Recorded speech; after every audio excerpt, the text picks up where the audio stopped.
I'm going to show you how to make this very pretty two-color net pattern using knit one below technique. So we'll start over here. I'm midway through a row.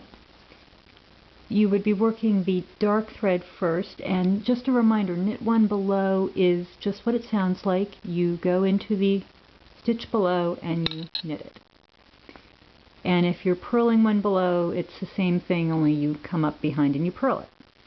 Now, the tricky bit about this net pattern is that you need to make one more stitch between this dark stitch that's part of the ground and this light stitch that's part of the net pattern. And here's how you can do that using knit one below technique and a stitch I am going to call knit one more below. You come underneath the running thread. This is very much like working a make one, and then you go into the stitch and you knit it.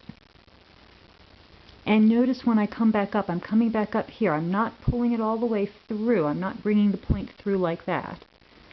I'm leaving that yarn over on my needle so that when I give it a yank at the end, I've got a yarn over in the net color and a stitch in the ground color. The next stitch is a plain knit, and then again, knit one more below, duck under into the stitch and work it. Knit one more below, knit one, and knit one more below. Get underneath, duck in and work the stitch. There we go. Now for two color stitches of this variety, you have to slide the stitches to the other end of the needle and then work the right side row again, but in the other color. So you work two right side rows and then two wrong side rows.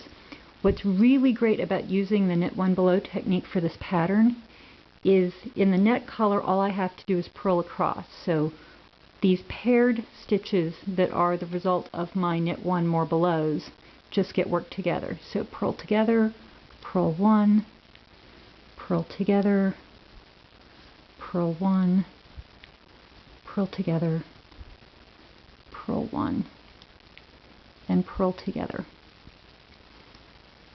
Okay, now I've got to turn the work,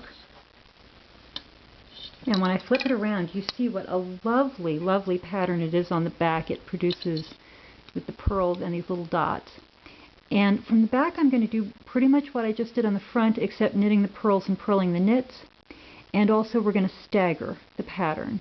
So you'll recall that on the right side of the work, my last stitch with the dark yarn was knit one more below. So my purl one more belows are going to be here, not here. So we'll start with purl one,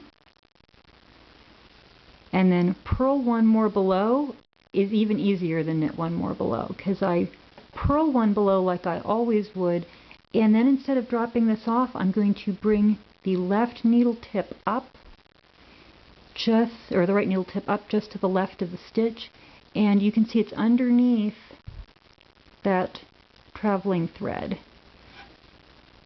the running thread. And when I pull it off, look what happens. I get a yarn over with a purl stitch, just like what I had on the other side.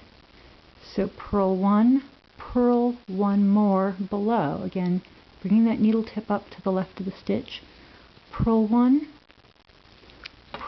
more below, purl one. Now I just slide the stitches to the other end of the needle, and with the thread that is producing the net pattern, I purled on the front, which means I'm going to knit on the back.